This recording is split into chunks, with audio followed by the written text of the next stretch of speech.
Makbul Rahmet. Şarkı Nasıl? Ergani? Kumdur.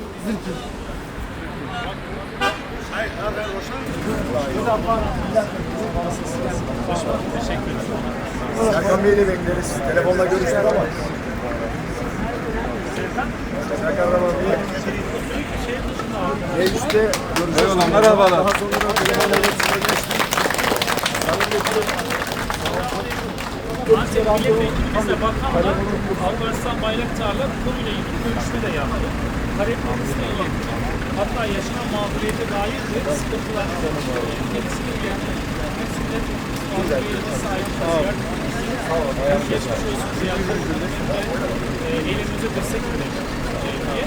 Zaten bu gördüğünüz Avrupa'nın gözaltı yıllarına şeysi var. zaten benim o konuda hani faydasını inkar edemeyiz. Gördük yani. Direkt ben bu arada bunu değil de direkt bakanlığı yararım cümlesi memnun ettim. Bir adama hüküm ortada Türkiye hükümeti söz geçiremiyor. Bu ne biçim iş? Nasıl bir düzen? Ya bıktık artık, bıktık. Bu adam aldı alalı böyle. Ziyaret etmeniz açıksa da açık ve net.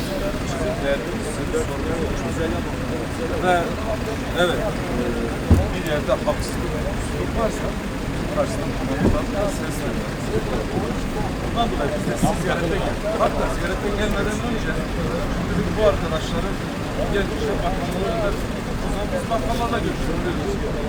Enerji Bakanı'yla görüştük. O sorun nedir? Niye bu insanların hakkı niye bu insanların hakları emeğini taşıyor? Biz de bakanlıkla da görüştük. Bizim derdimiz bizim emekçi. Yani sorunun çözülmesi. Bilmiyor bir insan, 3 tane bakanlık, ya gündemle takip, hani gündemi herkes takip ediyor. 3 tane bakanlık bu masada oturdu. Patron da oturdu, sendika da oturdu. İşte, yani işçi temsilcileri de oturdu. Patron söz verdi, bakanlıklarda dedi ki tatilcisiyiz, ödemediği durumda gerekli neyse yapılacak dedi. Yani 3 tane bakan mutabakata vardı. Açıklaması yapıldı. Kısmi ödemeler yapıldı. Tazminatlar ve maaşlar konularında bize denildi ki 1 Mayıs yaklaşıyor. Bu olay mahkemeleri gitmesin. Siz dağılın. Biz dağıldık orada. 1 Mayıs arabesinde Sayın Cumhurbaşkanı çıktı. Madencinin sıkıntısı çözüldü diye güzel bir basın açıklaması yaptı. İnsanlar da mutlu şekilde evlerine döndü. Cumhurbaşkanı çıkıp da bu iş çözüldü diyorsa bunun yani artık burada sokakta beklemenin ya da bundan başka bir menfaat bulmanın lüzumu yok. Biz yani hem biz de Cumhuriyeti halkın kamuoyunun gündeminde siz sürüşü etmiş olur hem haklarımızı almış olur. Ve olur mu? Ya biz Arkadaşlarımız sigortası var. Türkçesini anladık, Türkçesini sazlar çevirdik. ما باجي حق ما Maaşı bu savcı. حق ما باجي ها Ma hak işma böyle. حق ما باجي ها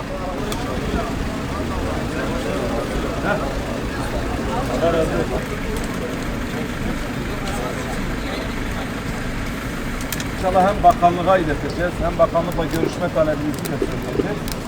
Bununla birlikte zaten buraya gelmemizin amacı sizin yanınızda olduğunuzu göstermek. Burada gösteriyor. Bir yerde bir hukuksuzluk varsa biz buna karşı durmak zorundayız. Açıkçası bizim inancımız bize bunu emrediyor. Bu bize bırakılmış bir şey değil. Bir yerde hukuksuzluk varsa hukukla durmamız gerekiyor.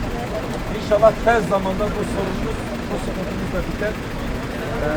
En azından siz de işinize, gözünüze dönersiniz ve emeğinizin karşılığını, alın terinizin karşılığını aldığınız bir adalet tesisi olur diye teşekkür ederim.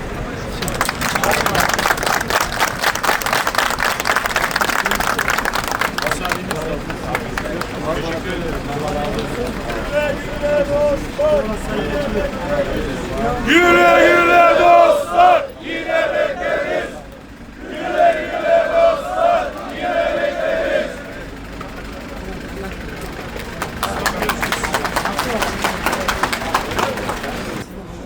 İnşallah.